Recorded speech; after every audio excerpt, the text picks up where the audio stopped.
Hi, HWE 100. It's Thursday, and I just finished posting discussion grades for last week, so week 4 on carbohydrates. So just wanted to pop in and say thank you for the wonderful discussions. You guys are doing great. Sometimes I jump into the discussion, but most of the time I like to let that be your forum, and you guys are doing a phenomenal job. So thank you very much for that, creating rich discussion with your peers, comments, and just really thinking outside the box with your thoughts. So thank you. Also wanted to touch on a few of the discussions that stayed in my mind. You all did a great job, but Mary mentioned that she is a type 1 diabetic. So Mary, I thank you for sharing your story with the class and your perspective of sugar with living with diabetes. So that perspective is valued.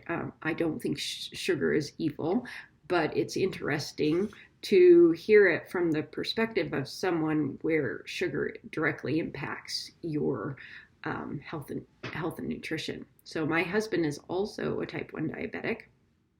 So we deal with some of the things you were describing in your post also. So we try to, obviously, he regulates his carbohydrate intake, and I limit sugar within the house to some extent. I don't want it to be the forbidden food with my children, and they're not type 1 diagnosed at this point, so fingers crossed that doesn't happen. But it was great to hear your perspective. So yes, sugar is, I think the takeaway, which we could really see from the sugar addiction topic, also with the high fructose corn syrup discussion, is that, in reality, it's in everything.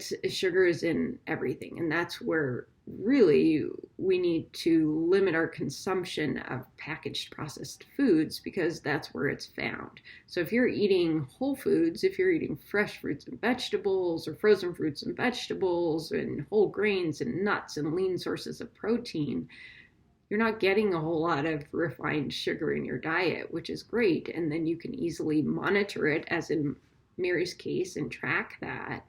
But if you're adding in crackers and cookies and pastries and cakes and sauces and all these other things that the food industry just loves to put sugar in, also sodium, we'll get there, then that is something to be concerned about. So I think that really, and we'll talk about this time and time again, we're only in week 5 at this point, but by the end of the course, by week 15, this theme is going to resonate over and over, that really moderation is key, and eating whole foods in their raw state that we can is super beneficial to us in so many ways.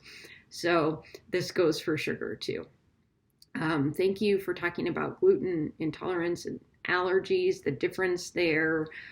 We can talk about that further too.